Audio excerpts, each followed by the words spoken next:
Claim: did RBI ask banks to disburse 100 rupees and 200 rupees notes and not 500 rupees notes in ATMs?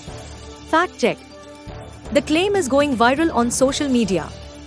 A message is being shared on social media with a claim that the Reserve Bank of India has asked all banks to stop disbursing 500 rupees notes by 30th September from ATMs, with a target of 90% by 31st March 2026.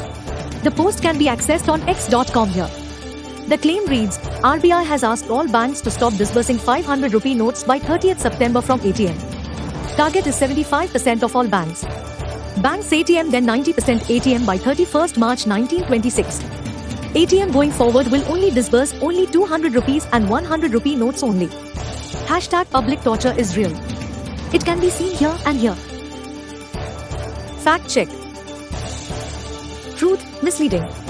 Banks have been asked by RBI to compulsorily dispense both 100 rupees and 200 rupees notes along with 500 rupees notes in a phased manner. It doesn't direct banks not to disburse 500 rupees notes as claimed. Fact check details. The Reserve Bank of India on 28 April 2025 issued a circular asking banks to ensure that ATMs dispense 100 rupees or 200 rupees denomination notes to enhance the availability of these currency notes to the public. And the guideline is clearly to keep less denominated notes along with 500 rupees notes. Banks have been instructed to implement the direction in a phased manner as seen below.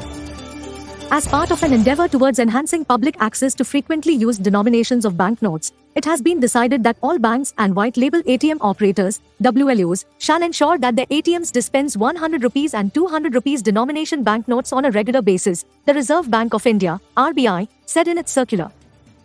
According to the circular, 75% of all ATMs shall dispense either 100 rupees or 200 rupees denomination banknotes from at least one cassette. By 31st March 2026, 90% of all ATMs shall dispense either 100 rupees or 200 rupees denomination banknotes from at least one cassette. Hence, he claims suggesting that 500 rupees notes are being withdrawn gradually from ATMs is false. Claim: banks asked not to disburse 500 rupees notes in ATMs by RBI. Conclusion: misleading. Banks have been asked by RBI to compulsorily dispense both 100 rupees and 200 rupees notes along with 500 rupees notes in a phased manner. It doesn't direct banks not to disburse 500 rupees notes as claimed. Rating: misleading. The claim is misleading. Thank you for visiting us, digiti.in. Subscribe to our channel, Digit I India.